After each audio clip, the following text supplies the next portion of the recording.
কৃষ্ণ কৃষ্ণ শুধু শ্রী কৃষ্ণ। মনের আনন্দে যাচ্ছেন আর প্রভু বললেন আমাকে দান দাও দান দাও দান দাও। কি দান চাইলেন? দেহ দান। হে জীব, এই দেহটাকে দান করো, নিজেকে দান করো, ধন সম্পদ নয়, টাকা পয়সা নয়। ভগবান কি চাইলেন? শুধুমাত্র নিজেকে দান করে দাও। তা দান করেছিলেন কে বাবা? বলি মহারাজ নিজেকে দান করেছিলেন। মা দেখুন দেখুন দান কাকে বলে, একটু ছোট্ট করে বলি। বলি মহারাজ মস্ত বড় যজ্ঞ করেছেন, আর তিনি সেই আস্তে বাবা আস্তে সেই যজ্ঞে তিনি প্রতিজ্ঞাবদ্ধ যে আমার এই যজ্ঞে যে যা চাইবে, যা চাইবে, যত সময় আমার ভান্ডারে থাকবে আমি দান করে যাব। এখন ওই যজ্ঞে যিনি পৌরোহিত্য করছেন তিনি হচ্ছেন তারই গুরু, মানে বলি মহারাজের গুরুদেব, যার নাম হলো শুক্রাচার্য।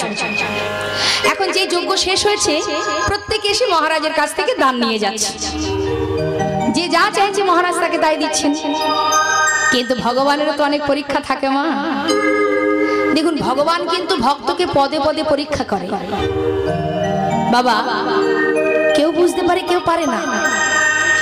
ভগবান পদে পদে পরীক্ষা করে। আমরা যে ভগবানকে ভালোবাসি পদে পদে ভগবান পরীক্ষা করে। এই একটা কথা বলতে গেলে আরো অনেক কথা মনে পড়ে যায়। মহাভারতের কথা একটুখানি বলি, তারপরে আমরা এই গল্প আমরা শুনবো।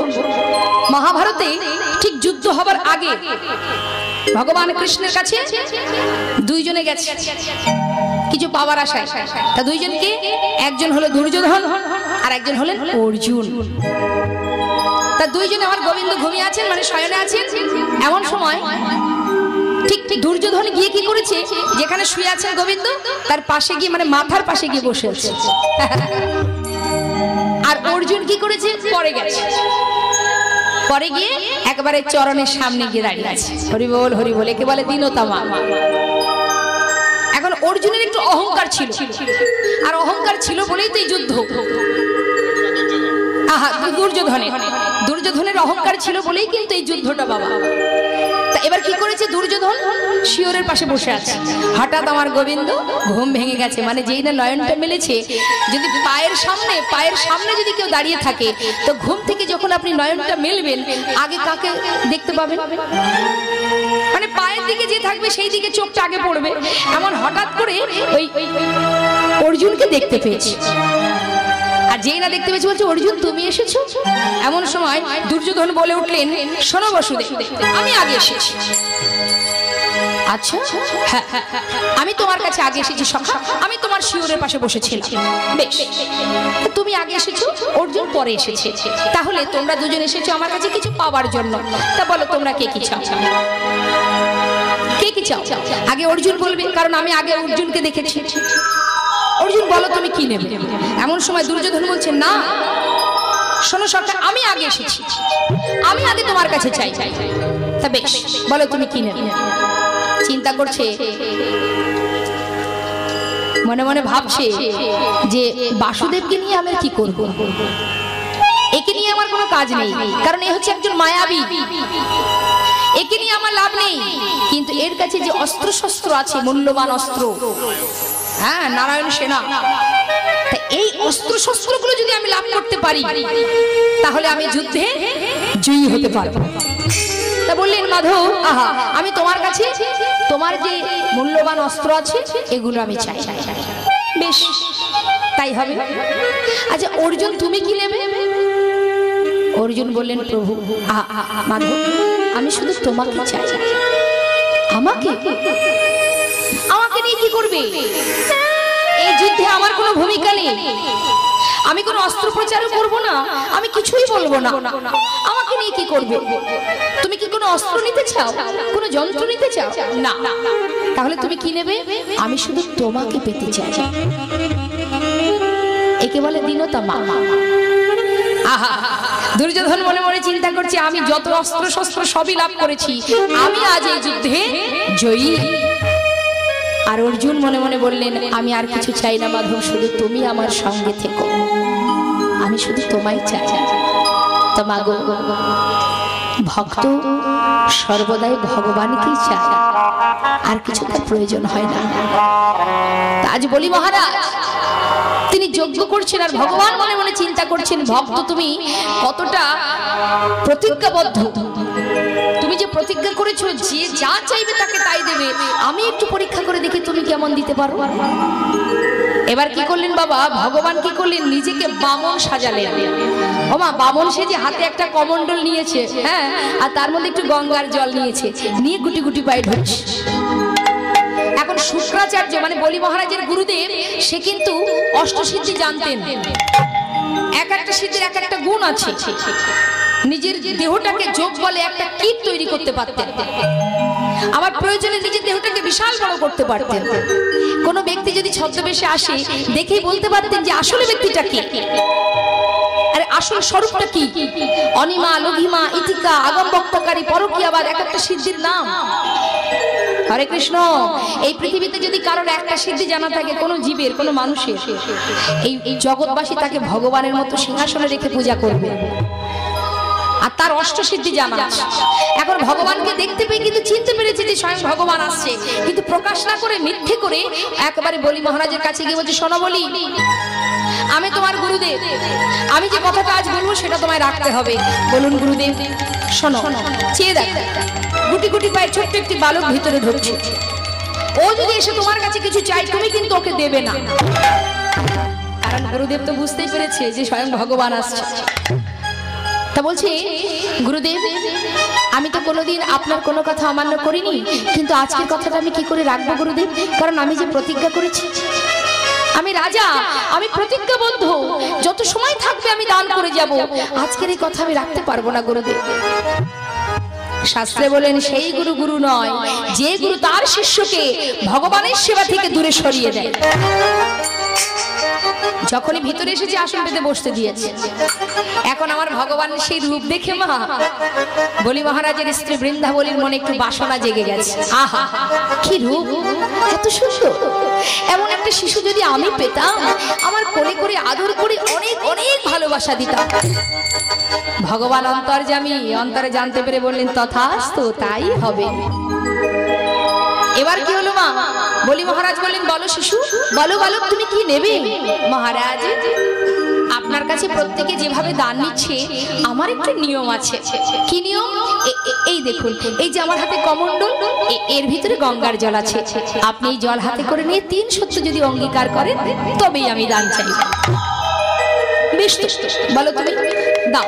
যেই বলেছে হাত বাড়িয়েছে দাও বলে, এমন সময় ওই শুক্রাচার্য মানে বলি মহারাজের গুরুদেব পাশে দাঁড়িয়ে দাঁড়িয়ে চিন্তা করছে, সর্বনাশ, এই জল হাতে করে নিয়ে বলি যদি অঙ্গীকার করে বসে তাহলে হয়তো তার সর্বস্ব কেড়ে নেবে। আমি গুরু হয়ে এমনটা হতে দিতে পারি না, তাই নিজের দেহটাকে যোগ বলে একটা কীট তৈরি করে ওই যে কমণ্ডলের যে নল আছে মা, ওই নলের মধ্যে গিয়ে বাধা সৃষ্টি। কিন্তু অন্তর্যামী ভগবান যিনি অন্তরে বসে থাকে, তার আর জানতে কিছু বাকি থাকে। বলে উঠলেন, ওরে মূর্খ, তোর এই শিষ্য আমাকে সেবা করতে চলেছে, আর তার সেবায় তুই বাধা দিলি। বেশ, যার কাজে তুই বাধা দিলি তার হাত দিয়ে আমি তোর উপযুক্ত সাজা দেব। আমার ভগবান ছলনা করে বলি মহারাজকে বলছে, মহারাজ বেশ কিছুদিন হয়েছে আমার এই কমণ্ডলটা না ব্যবহার করা পড়েনি। জানেন মহারাজ, আমার মনে হয় এই নলের মুখে কোনো নোংরা জমেছে। মহারাজ আপনার পাশে যে কুশ আছে, এই কুশ দিয়ে আমার নলের মুখটা একটু পরিষ্কার করে দেবেন মহারাজ। চেয়ে না বলেছে, সঙ্গে সঙ্গে বলি মহারাজ সেই কুশটা নিয়ে যখনই প্রহার করতে যাবে, আঘাত করতে যাবে, এমন সময় ভগবান সুদর্শন চক্রকে স্মরণ করলেন, আর সেই সুদর্শন চক্র সে কুশের আগায় বিঁধে গেল, আর সেই কুশ দিয়ে যে আঘাত করলে সঙ্গে সঙ্গে গুরুদেবের একটা চোখ অন্ধ হয়ে গেল। উপযুক্ত সাজা, অপরাধ যদি কেউ করে থাকে মা, সাজা তো তাকে পেতেই হবে। ভগবান কৃষ্ণ মহাভারতে শতপুত্রকে শেষ হয়েছিল বলে গান্ধারী বলেছিল, কৃষ্ণ এত সন্তানের মৃত্যু, সন্তান হারা শোক, এই যে কত কষ্ট, একটা নয় দুটো নয়, এত সন্তানের শোক তুমি কি করে পারলে? তুমি তো সব, তুমি করালে এই যুদ্ধ। তাই আজ আমিও তোমায় বললাম, যেমন করে আমার সমস্ত সন্তান প্রাণ হারিয়েছে, এই কুরু বংশ ধ্বংস হয়েছে, আমিও বলে রাখছি তোমার ওই 56 কোটি যদু বংশ এরাও ধ্বংস হবে, একটা প্রাণেও থাকবে না। প্রভু রামচন্দ্র নিশ্চয়ই জানেন, আপনারা দেখেছেন রামায়ণ, বিনা যুদ্ধে বিনা কারণে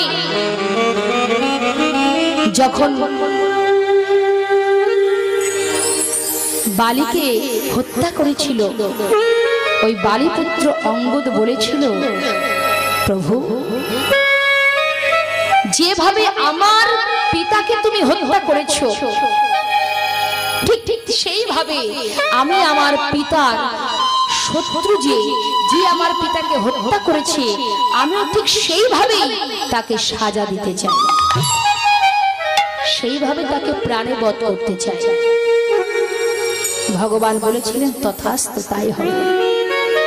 মা স্বয়ং ভগবানও নিস্তার পাননি, তাই অপরাধ যদি করে শাস্তি তো সে পাবেই পাবে। তাই মহাজন বললেন, দূর থেকে দাঁড়িয়ে বলি মহারাজ সেই জল হাতে করে নিয়ে 3 সত্য অঙ্গীকার করে বললেন, তুমি যা চাইবে আমি তাই দেব, বলো তুমি কি চাও? বললেন মহারাজ আমি ত্রিপাদ ভূমি চাই। সে কি মাত্র ত্রিপাদ ভূমি? আরে বেশি কিছু চা, আমি তো রাজা, ত্রিপাদ ভূমি আর কতটুকুই বা হবে, বলো দেখি তুমি আর কি নেবে? মহারাজ বসে বসে সাধন ভজন করব, ত্রিপাদ ভূমি হলেই যথেষ্ট। বললেন বেশ তাহলে নিয়ে নাও। সঙ্গে সঙ্গে ভগবান তার একটি চরণ রাখলেন মর্তে, আরেকটি চরণ রাখলেন স্বর্গে। যেই না রেখেছে দুটি চরণ বাবা, সর্বস্ব তার নেওয়া হয়ে গেছে। আর তাই দেখি বলি মহারাজের স্ত্রী বললেন, ওরে পাশুষ্য, এত নিষ্ঠুর তুই, এত কঠিন তোর মন, তোর মতো সস্তান যদি আমি পেতাম, আমার স্থলদুগ্ধে বিষ মিশিয়ে তোকে পান করিয়ে মেরে ফেলতাম। ভগবান অন্তরে জানতে পেরে বললেন, তাই হবে। পরের জন্মে হয়েছিল পুতনা, কোলে করে আদরও করেছিলেন, ভালোবাসাও দিয়েছিলেন, আবার স্তনদুগ্ধে বিষ মিশিয়ে পান করিয়েছিলেন। ভগবান সবাসা পূর্ণ করেছিলেন। আর এদিকে বলি মহারাজ বলছে, বালক কে তুমি? আমি তো তোমায় চিনতে পারছি না, তোমার আসল স্বরূপটি একবার আমায় দেখাও। বলি মহারাজ বলছে, বেশ, যদি তুমি তোমার তৃতীয় চরণটা আমায় দেখাতে পারো, আমি তোমায় ত্রিপাদ ভূমি দেব। ভগবান বলছে, মহারাজ মাত্র দুটি চরণ রেখেছি, আরেকটি চরণ রাখবার জায়গা চাই, জায়গা দাও। মহারাজ বললেন, বেশ, তাহলে তোমার তৃতীয় চরণটি আমায় দেখাও। সাধারণত মানুষের তো দুটি চরণই হয়, আর যদি তুমি তৃতীয় চরণ দেখাতে পারো তবেই আমি তোমায় ত্রিপাদ ভূমি দেব। বিলম্ব না করে ভগবান নাভি কমল থেকে একটা চরণ বাহির করলেন। আর যেই না বাহির করেছে, বাবা আর কি ভুল হয় গো, রাজ সিংহাসন ত্যাগ করে ছুটতে ছুটতে প্রভুর কাছে এসে চরণটা জড়িয়ে ধরেছে। দয়াময়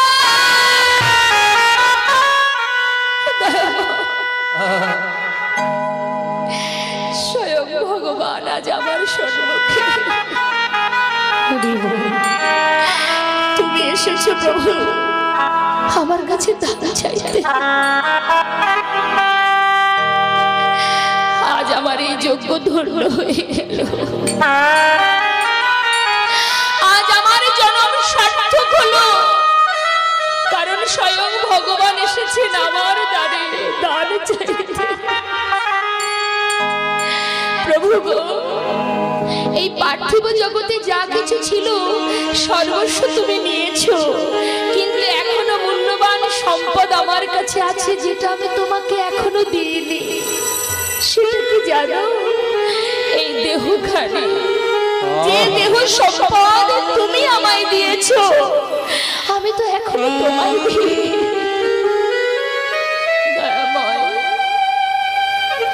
তোমার ওই দ্বিতীয় চরণখানি আমার মস্তকে রেখে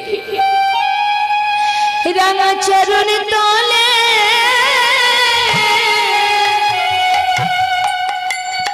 আমায় গ্রহণ করো।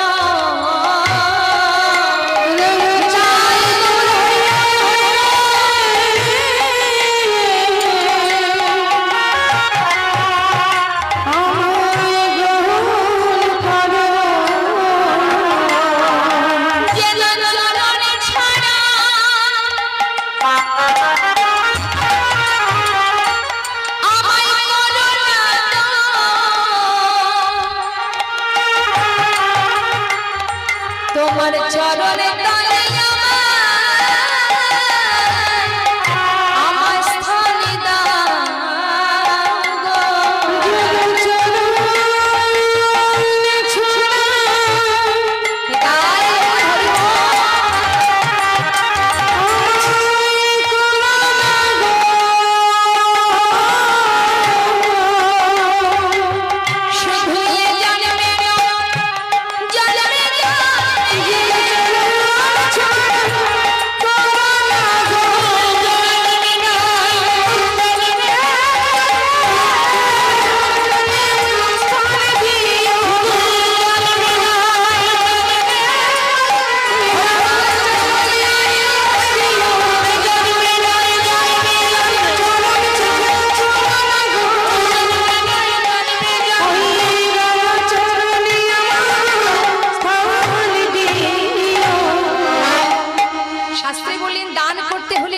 দান করো, আর যদি দান করতে হয় ভগবানের চরণে দান করো। নিতাই গৌর হরি বল।